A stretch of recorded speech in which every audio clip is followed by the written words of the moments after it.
Yeah, I mean, I guess that's, you go to a costume party or a masked ball or something, Yeah. it gives you access to other parts of yourself. That's, Yeah. it's back to that multiple personality thing. And I'm always curious. Did you ever read a book called The Dice Man? No.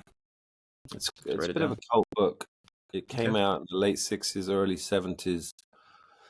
It was by a guy called Luke Reinhardt that I corresponded with. He was a really nice guy. He was really available, and he was very good to me. And I wrote to him. He died a couple of years ago now.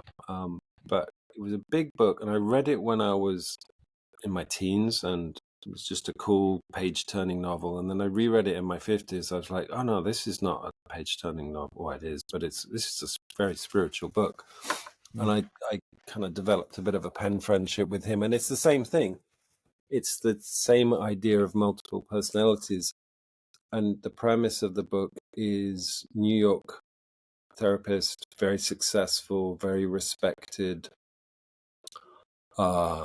established, apartment overlooking Central Park, published, blah, blah, blah. Been playing poker or something, and everyone's gone home, and he's a bit drunk, and there's a dice, some dice on the table, and he goes, well, if I throw a 5, I'm going to go downstairs and rape my neighbor. And he throws a 5, and he goes and rapes her, and she likes it. So it's it's okay.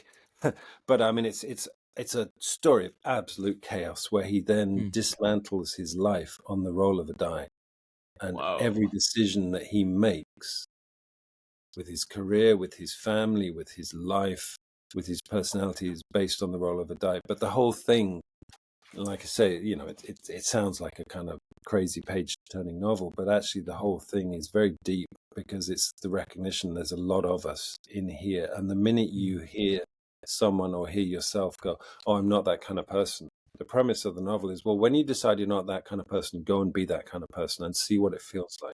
I'm not a rapist. I'm not advocating rape, clearly, and it's a fiction, but I guess it's an extreme example of. Actually, to be honest, in Make Me a Man, I explore that. I talk about that, the importance of, rather than, we're back to shadow work, the importance of, rather than going, I'm not a murderer or I'm not a rapist, I'm one of the good guys. Yeah. I think that's really dangerous. I agree. Go to the part of you that is really not. Go to the part of you just as a fantasy. Don't act it out. Yeah. But imagine yourself. It's those great moral questions where people go, oh, what would you have done if you were a concentration camp in Nazi Germany? I don't know. It's a fucking horrible question. I'd have probably joined in. Probably, en masse when everyone's doing it and you go into a kind of state of collective madness. Am I going to say, no, I'm the good guy? I would have objected.